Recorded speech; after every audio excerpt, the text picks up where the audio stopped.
She didn't really talk to me that much. I think that she's probably out of her mind right now. She spent most of her time looking down at the ground. Yeah. You know, I mean. I met. Created her to be this really. Well, yeah, I mean. She's very young. I mean, It's she's. sort of like Britney, but it's tougher. It's Britney. It's the same creation, but the thing is, Britney doesn't say that she's not. She doesn't say that she's real. Avril does, but she's still that creation. So, who knows? The new song is like, I'm sorry, but the lyrics I could write. Right. I know. I know. But she's 16. They're for a certain I've demographic, heard though. that. I'm 16 and I write better than that. Yeah, I'm sure, but you're one of a kind. Yeah. No, what happened was that Shania Twain actually had her on stage 2 years ago, without knowing that, so someone tipped Shania Twain off, and so she had to go and find the tapes. Wow. Because she does that to all the gigs. She has someone that like the competition winner. So. Wow. Yeah. Yeah, anything other than playing or singing is bullshit anyway, so you can say whatever you want to say. Yeah, I learned how to play guitar in outer space, and it's like, who knows? I mean, you can say whatever you want to say. But get up there and do something. I saw her get up there and sing, and it was not right. It was not, and if you're doing something really amazing, you can say whatever you want to say. Yeah. And you put up with it. Well, he's amazing. Or, well, she's amazing. But if you can't even sustain what you're doing on stage, and then you spend most of your time talking about it, just doesn't. It's a waste of time. But don't you think that's a bit of the curse of this industry? Do people treat you differently because you play and sing? Yeah? I think if you're Avril Lavigne, you probably have already thought about it. I think every step of the way you start hearing the whispers, metaphorically, that like this is gonna suck a little bit. And if you don't listen to that by the time you get somewhere, it's survival of the fittest. But still, are you happy that you're in your 20s when you Absolutely. have success rather than Absolutely. being 16? Well, yeah, I thought you were going to say as opposed to being 30, and that's true, but 16, sure. I mean, yeah. I wouldn't want to, even the people as it is who knew about the stuff that I was doing when I was 16 are too much. It's too many people, But, everybody can get something different out of it. And some people do. So it's hard enough for me to deal with my own career step by step. It's hard to apply that to someone else's and tell me to tell you what I think someone else should do. Yeah. But how do you go about that? Who do you pick to give you guides? There's only a couple people still. Yeah? That there's a couple people. It's a really delicate balance between who you're going to listen to and go, maybe he's got something, and who you listen to and go, that person's full of shit. And sometimes you can mess it up. Sometimes you can have your own manager tell you something, and you go, you know what, man? And you go, wait a minute, that's my manager. You better listen. Are we going? Yeah. Oh, cool. Yeah. That's it. So, yeah. No, it's a bit, I always find that the best people have the best people to work with. Yeah. I mean... I was lucky enough to meet people who were better than me in every way, who better people than me, and who made me want to get better real fast. Real fast. I mean, I'm the youngest person in my crew, almost the youngest person in my crew, and I have to grow into what I've got.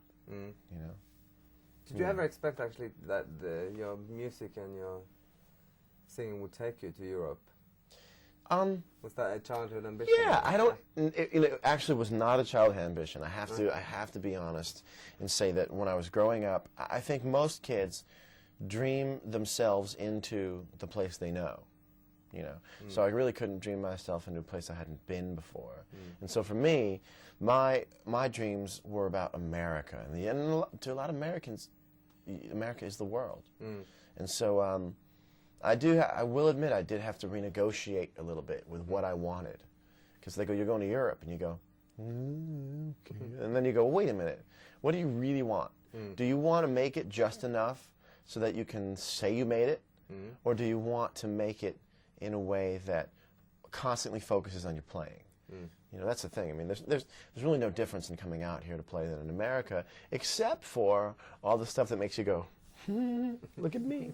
So once you get over, look at me, it's playing music anywhere. It's California, it's Tokyo, it's London, it's Norway. It doesn't really matter in a beautiful way. But it will be, I mean, you would have to put more time into it. Yeah, I mean, that's the trick, is the work to pleasure ratio is, as it stands, way favorable to pleasure when you play music. And I like the idea of bringing that back a little bit. You know, having really nice things in my life, people, things meaning people, places, whatever, really nice nouns. And, you know, if you get that much cool stuff, I want to be able to connect it with work I'm doing, which, as it was in America, is enough. But still, for me, I want to go, okay, I've got a giant flat screen TV, but I went on 2 hours sleep a night for a month, you know, almost superhumanly doing things that other people look at and go, how do you do that? What a life. Well, you know what? I'm glad that I play music. I'm glad that, well, I should say I'm glad that I play music instead of, you know, I'd hate to have to do this stuff if at the very center of it, it wasn't me getting to do exactly what I wanted to do. If I sat and did interviews all day and then went out, stood on stage and they rolled tape and I lip synced or I sang someone else's songs, you know, I can do this with the frequency and the intensity that I do it, because at the very center of it is uniquely mine. You know, it's stuff that I do for myself. Where did that come from? Do you come from a musical family? Yeah, I think so. I mean, my father always played piano, still does, and so the piano was in the house more as like a player of sheet music. You know, it was there to like open sheet music up and. You know, my dad would play before dinner a little bit, and I always kind of snuck onto the piano bench after dinner. And I remember very young losing time, which is the best thing you can do when you're playing music, is to completely lose time. And it doesn't happen to me that much anymore because there's always someone going. But, you know, just exploring, and this is bing, bing, bing, and this is bung, bung, bung, and you go, okay, so that means that somewhere in here it's got to make sense. So you start understanding intervals, and this is all stuff that I think I was just wired at birth to understand. It wasn't me going, how do I do this? It was, you know, I can see how to do it. I just got to learn it. You know, I just don't know how, you know, I have to just fill that part in. So for me, it was really easy. Show me where these things are, or figure out where they are on my own, and I can go back to them all the time. And that's the way I see the guitar, is learn a new chord, watch it, figure out how to go back there next time, and then do it here, or do it here, or do it here. And that's why the guitar is really cool, because it's a completely transposable instrument. The piano, if you're a piano player, I have respect for you, because you know, you gotta. There's no slipping by. There's no note. There's no note your mom can write to get you out of learning how to play the piano. So when did you get your first guitar?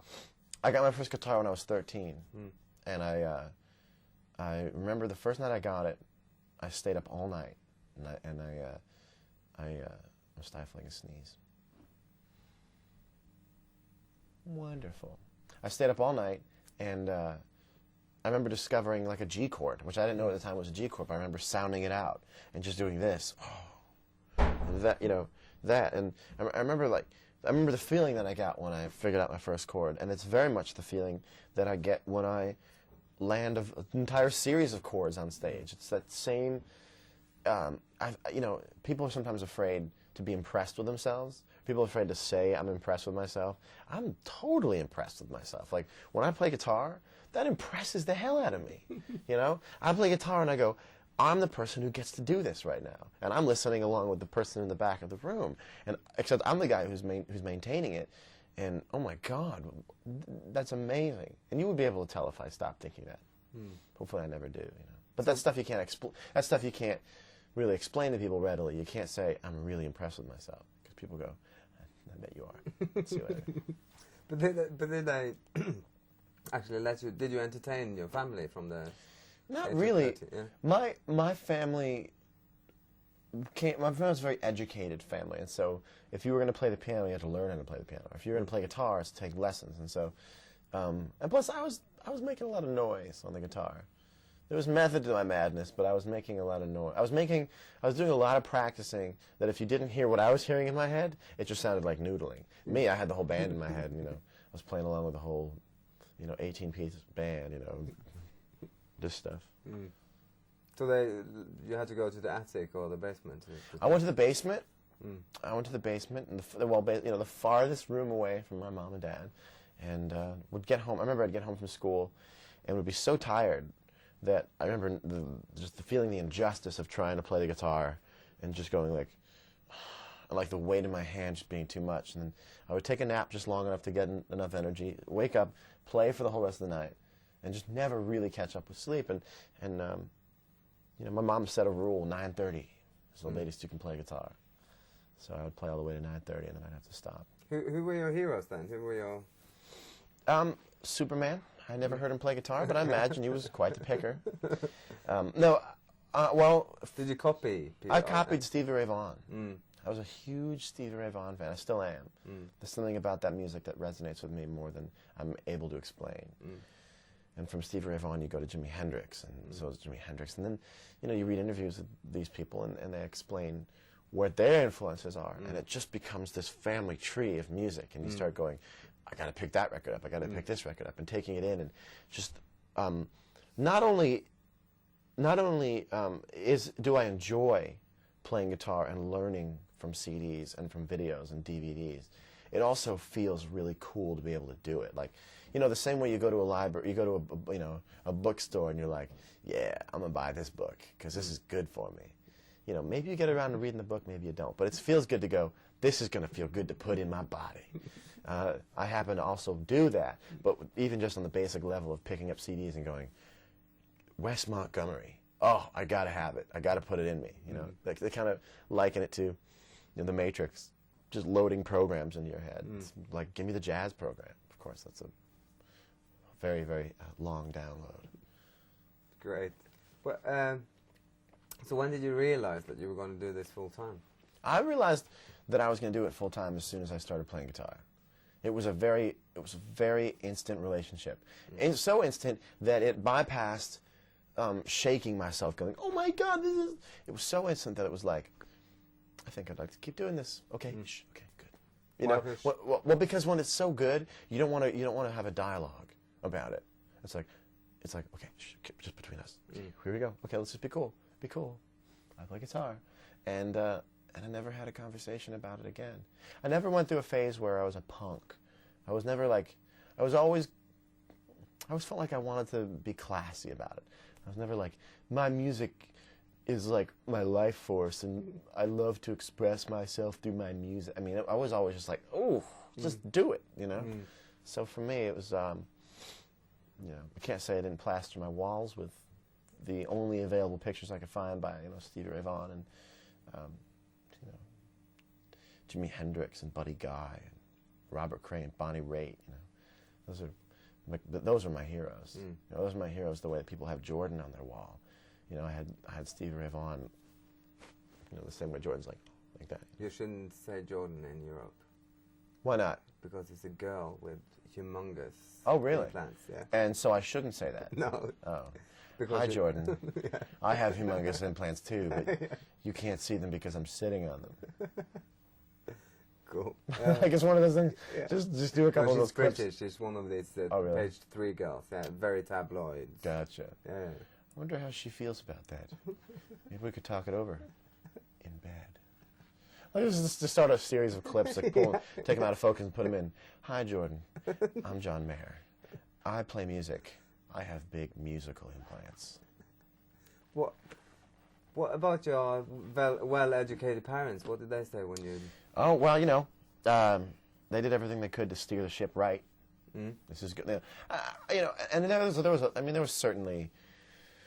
was certainly discord growing up, trying to explain to your parents that you want to play music. But now that I look at it, from the moment that you feel this kicking inside your tummy, there's this baby, and you go, I'm going to care for this baby. And you make sure there's not a moment goes by, that your baby turns 16 and goes, I'm going to play guitar for the rest of my life. It must kill you. It must shatter you. And so, why? What's that? Why? Oh, because think of all the imagery that comes into your head when someone says, I want to play guitar. You instantly picture failure. The statistics, I understand the statistics.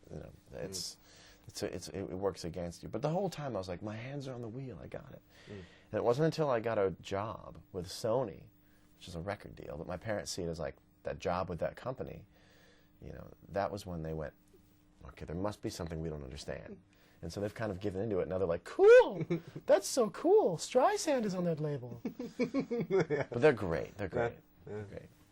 Would you encourage your kids, if you have some, to... I would encourage them in anything they did, as long as I sensed, or I could teach them if they didn't have it, a sense of like government, like self-awareness, a sense of self-control over creative self-control, kind of owning your talent and applying it in a smart way.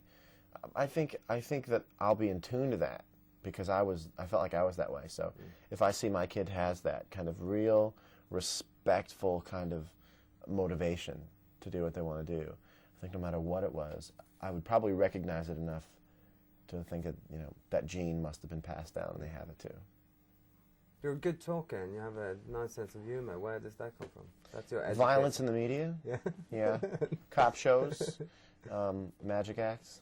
No, I don't. I mean, I learned everything I know at the dinner table. I fell asleep in class and paid extra attention at the dinner table, where my parents would swap out the wrong word that I was using ever so righteously with the right word, but let me still kind of have that feeling of venting. You know, you don't mean that. You mean this. Go back. You know, and that's cool parenting. I mean, that to me is cool parenting. It's not like, you know, being by 8. It's like. Gotcha, John. Just take that. Good. But they're very good skills to have, actually, haven't you? No, it's amazing. It's amazing. You can tell people to fuck off without actually saying fuck off. You can tell people I want to sleep with you without actually coming out. It's very manipulative. But it's also, you know, but it's a good, I mean, people will notice you when you're on talk shows. I hope so. Yeah. I hope so. I mean, I know I don't like watching talk shows where people will be like, no, it's good. It's a good thing. You know, sometimes you watch people talk on TV, and you can see them get to the middle of a sentence and just go blank on how to finish it. And you can finish it for them. You go, you can pick this to finish with, you can end with this word, this word, this word, and they go, that sort of thing. And you go, you just ducked out. You just ducked out. But to us, it seems like a very much an American phenomenon that fits into this media. I mean, we don't have that many talk shows, and I mean, Gotcha. your talk shows are so formative. You've seen them every night for so many years, and people just take the role. Oh, well, some people do, yeah. and the people who make something out of it instead of being made out of it, they're really fun to watch. There's a couple American people that are amazing to watch, like Chris Isaac, amazing interview. Harry Connick Jr., amazing interview. Who knows? Is this your media training? Do you actually watch these people and think, yeah? Oh yeah. Oh, absolutely. I mean, I think everything's training. Yeah. I think if you're really going to do it, every time you see, I mean, if you're really going to do it and you're flipping through the TV channels and you're watching a band you either hate or don't know, watch that. That's information. Because the way I think that you get where you're going is to watch other people where they're going and watch them trip and watch them not trip. And, you know, I am who I am as an artist, not because I sat with a blank canvas and went, I want to be this. It's because I had a giant block of all the many things, all the infinite things you could do, and kind of went, I don't want to do that, I don't want to do that, I don't want to do that, that's corny, that's stupid, that person failed when they did that, that's just not where it's at. And then eventually you kind of have this shape of who you want to be, and then you kind of shape that down, and you go, well, that looks like me. You know? Do you have complete creative control of what you do? Ken, do I have complete creative control? Ken says, yes, I do. Yes, I do. Yeah. I check with Ken. He tells me all my answers. No, but you have, but I mean... No, yeah. I do, sure. Big label, and do they try to... What kind of advice? Well, here's the thing. Yeah. Yes, I do have creative control, but I also listen to what other people have to say. And so it's very seldom that I play that I'm the artist card. And I don't think I've even done it yet. But there are times when, I mean, there's going to be a time when I can say, you know what, I gotta veto that, I gotta block it. No, I haven't yet, because I work with people who have really good ideas. When I was growing up, I used to get put into groups. You know, you do group work. Okay, split up. You four. And I'd be in a group, and I'd go, pretty much, everybody, I'm going to do it. You guys can sit back, but here's how we're going to do it. And I would never collaborate with anybody, and God knows you can't do that now. You know? So people are where they are because of their ideas they had. And I almost have to tell myself sometimes, hey, John, this is Columbia Records. They probably know what they're doing. Because for so long, I think when you're really motivated, when you really are in control, you assume that everything is not as good as the way you do it. And it's been an incredible lesson for me, very early on, to go, okay, you're good at playing guitar and singing. These people know how to sell records. If that ever encroaches on your ability to sing and play music the way you want to, then there's a discussion. But I don't have to have the bragging right of saying that I'd steer the whole ship. I never could steer the whole ship. I'd fall asleep at the wheel. Cool. Well, picking singles, do you do that yourself? I do, yeah. Yeah? Yeah, I don't. There hasn't been any real debate over singles so far. When I wrote No Such Thing, it was one of the first couple songs that I wrote that went on Room for Squares, and I remember thinking to myself, this is the first single. There's something very introductory about it. There's something very all-inclusive, musically and lyrically. I mean, it has a little bit of. It's just something about it was a nice introduction, and then. I've always thought that Your Body is a Wonderland is more suited for the radio than No Such Thing, so I kind of like the idea of, ramping it up instead of down, because it's all downhill after Your Body is a Wonderland. Hi, I'm John Mayer. It's October 2002, and I'm predicting that my career will be over after Your Body is a Wonderland. Prophetic? I hope so. Wait a minute. I mean, I hope not. Cool. Is there a moment in time that you knew that you'd done it? That you made it, yeah? No, I still don't know what that is. I mean, I always say that, but still, I mean, in the States. No, not even in the States, man. I always say that playing music and becoming successful is a lot like smoking pot. For me, when I used to smoke pot, I would go, okay, am I there? Am I there? Start walking, am I there? Am I laughing more than I usually laugh? Am I there? Are we there? Is this high? Is this high? Oh, this is high. Okay. You sure there's no, like, sinking into the ground feeling when you walk? No? No? And so for me, it's like, am I famous?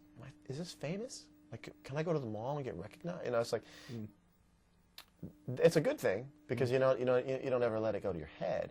But sometimes I try my best to accept the way it is, because this may be the best it ever gets. And I don't want to be 35 and look back and go, that was it, man. And I didn't know it. So I'm trying as best I can to look around and go, oh, this is it, without letting this is it take me down. It's a really weird balance, because I almost have to look at my numbers, relate that to a band that has those same numbers that I can see externally, and then move that over and go, you mean I'm as big, if not bigger than that band?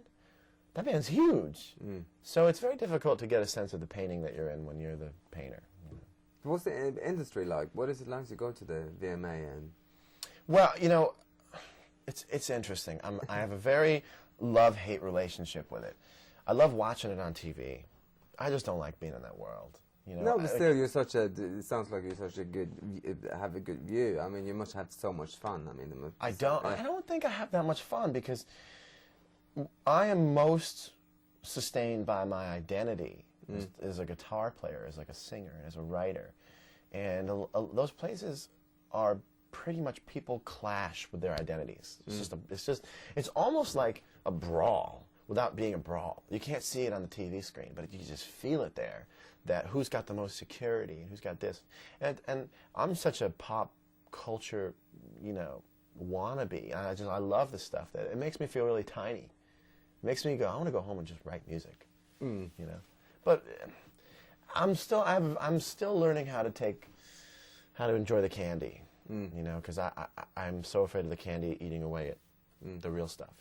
But I'm learning how to have a good time with that stuff. But when you get hell, I'll admit it. I want to be the biggest thing in the room.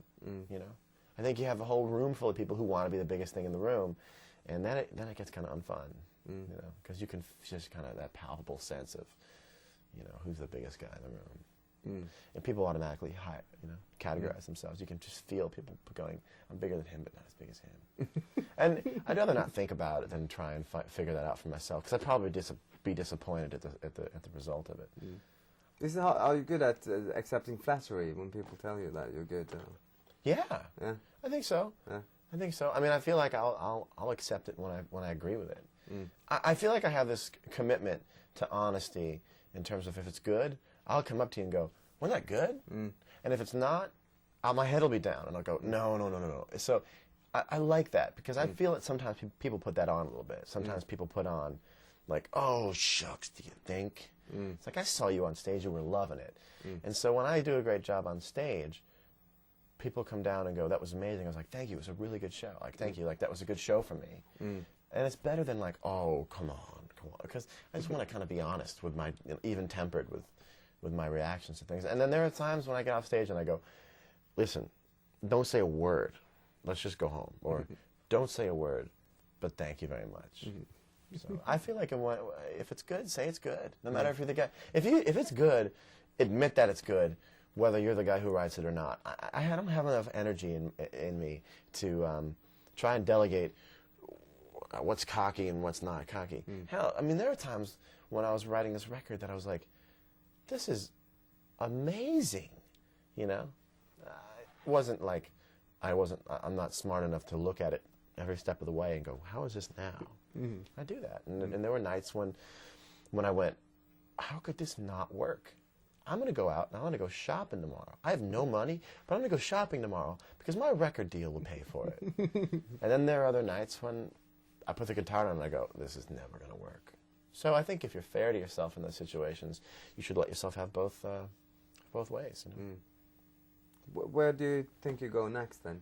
In your album? I don't know, but preferably somewhere with a nice woody smell, like I'm smelling right now. Yeah, it's from you know, they have like in-house firing. I like logs. it. Yeah, yeah. I like it.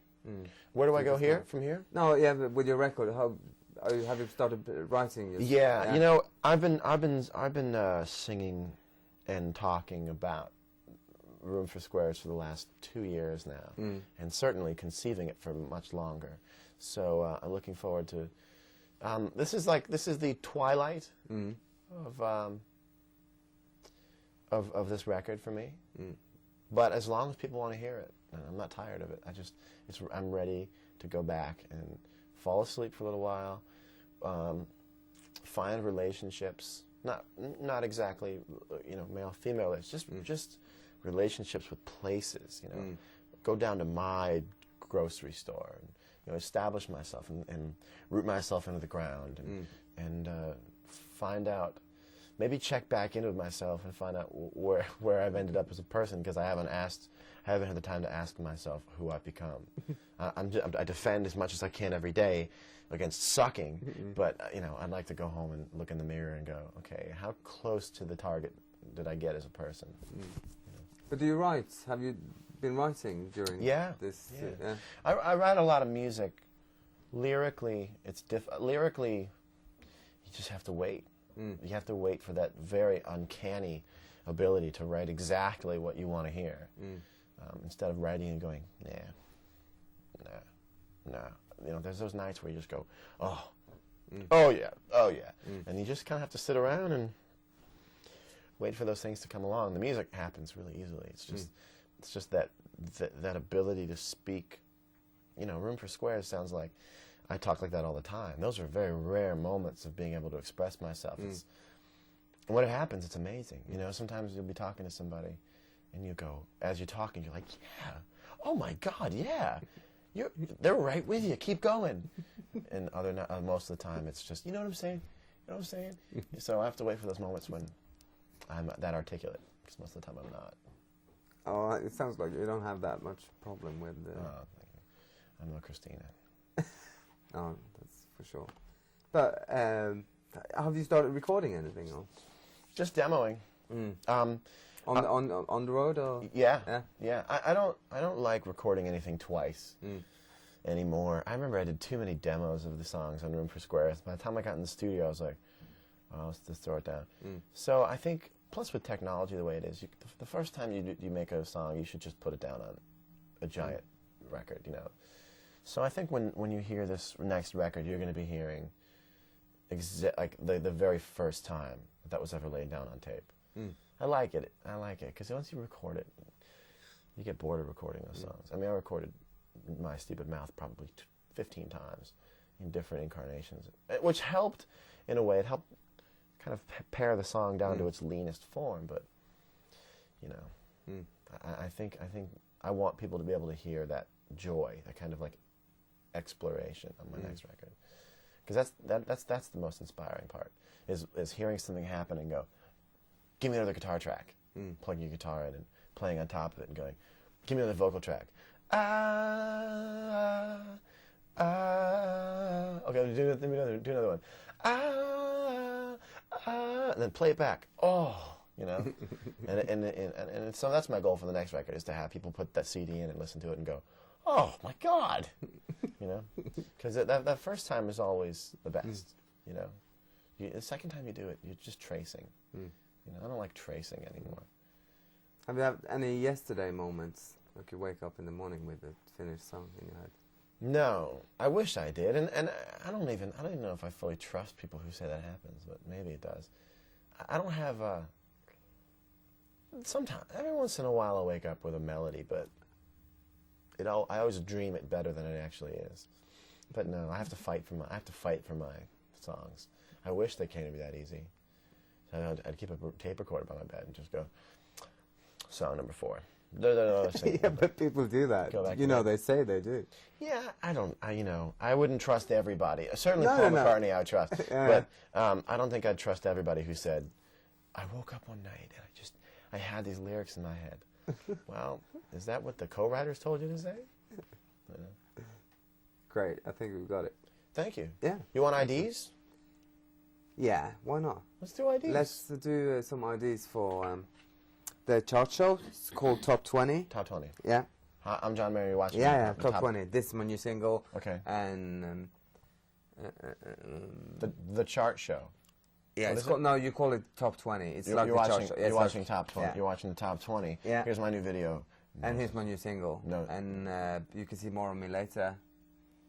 Yeah. Okay. Come on, you do them all. Okay. You ready? Yeah, okay. Ready? Yes. Hi, I'm John Mayer, and get ready to enjoy, or no. Hi, this is John Mayer, and here's the video from my new single, No Such Thing, on Top 20. Hi, I'm John Mayer, and here's the video from my new single, Your Body is a Wonderland, on Top 20. Hi, I'm John Mayer, and here's a commercial with a talking cat, on Top 20 returns. And you can see more of me later, like to the teaser. Hi, this is John Mayer, and stay tuned because you can see more of me later on the Top 20. I'm undressing in half an hour. Yeah. Thanks.